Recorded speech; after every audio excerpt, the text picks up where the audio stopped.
Machiavelli, Il principe e altre opere politiche. I grandi libri garzanti.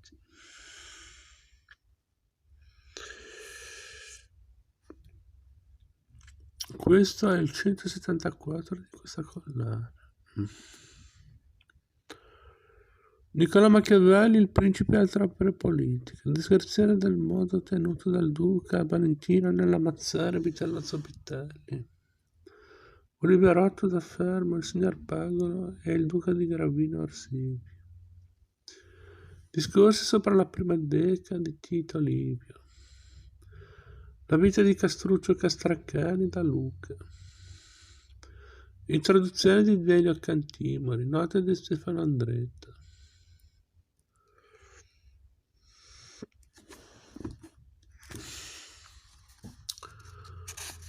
Il principe e altre opere politiche.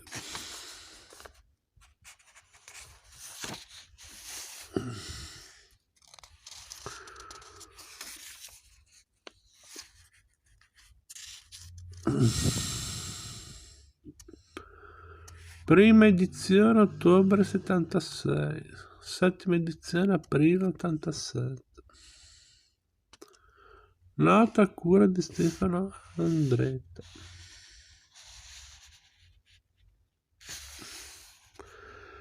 Niccolò Machiavelli, la vita, profilo storico critico dell'autore dell'opera, guida bibliografica. Qui c'è un bel ritratto del Machiavelli in un'incisione del XVI secolo.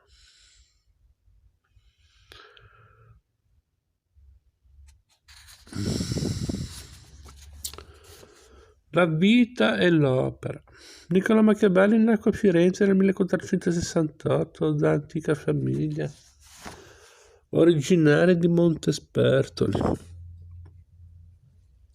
Della sua giovinezza poco sappiamo, se non che ebbe una normale educazione umanistica, comune a tutti i borghesi del tempo. Dal 1498 al 1512 occupò l'incarico di segretario della seconda cancelleria della segreteria della Repubblica Fiorentina, una sorta di ministero della guerra e degli interni alla dipendenza dei 10 di Balia. Dapprima gli venne affidato l'incarico di stilare lettere ufficiali per conto della segreteria della Repubblica, ma in seguito divenne di fatto il segretario fiorentino e in tale veste compì numerose legazioni in Italia e in Europa.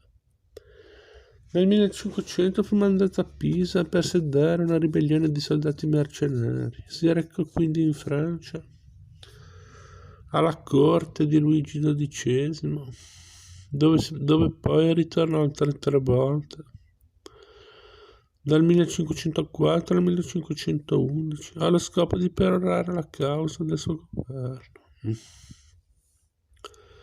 Nel 1502 fu a Urbino e a Senigallia, presso Cesare Borgia. Il duca Valentino, il futuro eroe della sua immaginazione politica. Altri viaggi diplomatici lo portarono nel 1503 e nel 1506 a Roma, nel 507 presso l'imperatore Massimiliano. Nel 512 gli spagnoli restaurarono in Toscana la signoria Medicea e il cardinale Giovanni de' Medici assunse i pieni poteri in Firenze.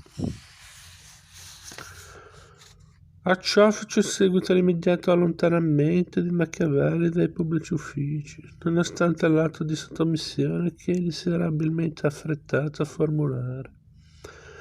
Condannato per 1 anno al confino, si ritirò in una sua villa, l'Albergacio, nei pressi di San Casciano, in Val di Pesa.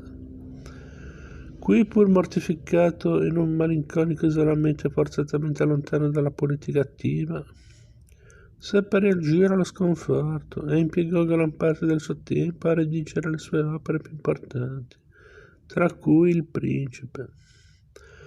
Solo di rado scendeva a Firenze, soprattutto per partecipare alle adunanze che un gruppo di umanisti tenevano nei giardini delle Rucellai, i famosi orti oricellari.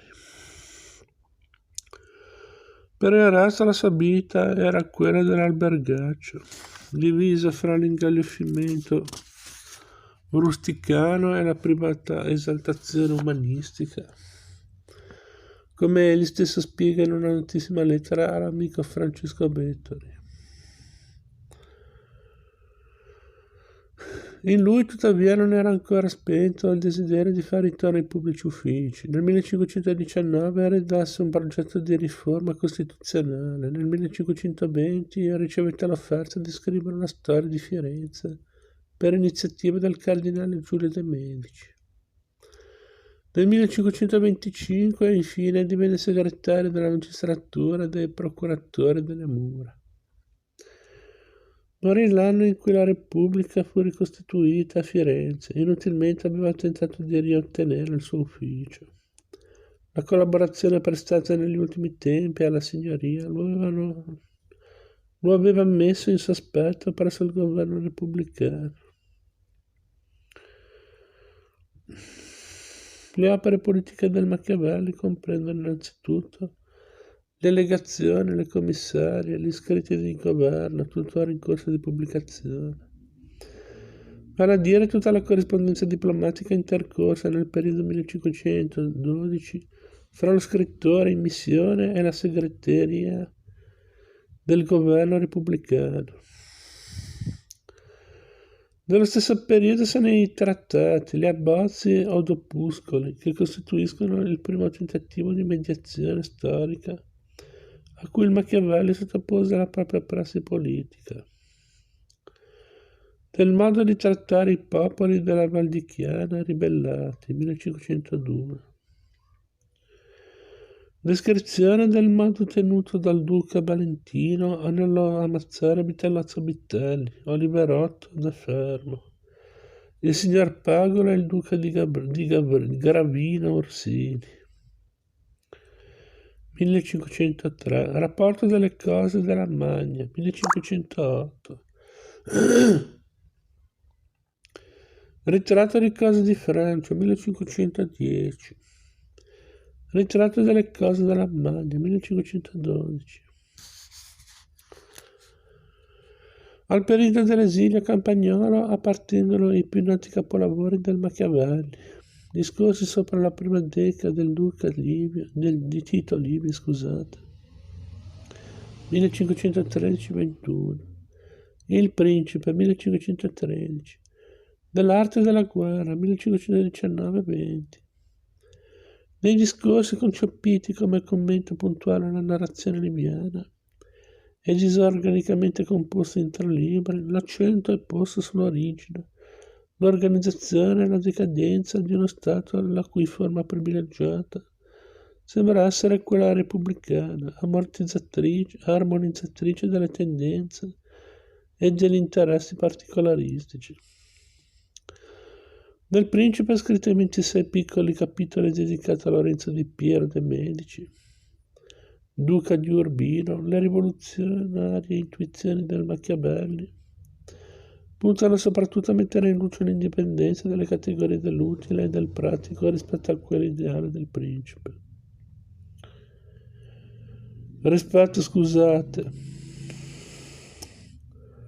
A quelle etico-confessionali, tutto ciò non come premessa al ritratto ideale del principe, individuo virtuoso, creatore assoluto dello Stato inteso come compiuta costruzione artistica. Dopo i 7 libri dell'arte della guerra, di contenuto ovviamente più tecnico, attraversati dal ricorrente motivo polemico contro le truppe mercenarie, Machiavelli pose in mano le opere di carattere più marcatamente storico. La vita di Castruccio Castracani, 1520, e le storie fiorentine, 1520-25. Anche in queste opere l'intenzione politica e parenetica ha il sopravvento sul rigore cronologico e sulla disamina obiettiva dei fatti. Come nei discorsi e nel Principe, il ricorso all'esempio degli antichi, alla storia degli ebrei, dei greci o dei romani, non è altro che il pretesto funzionale per la messa a fuoco dei principi di fondo dell'ideologia machiavelliana.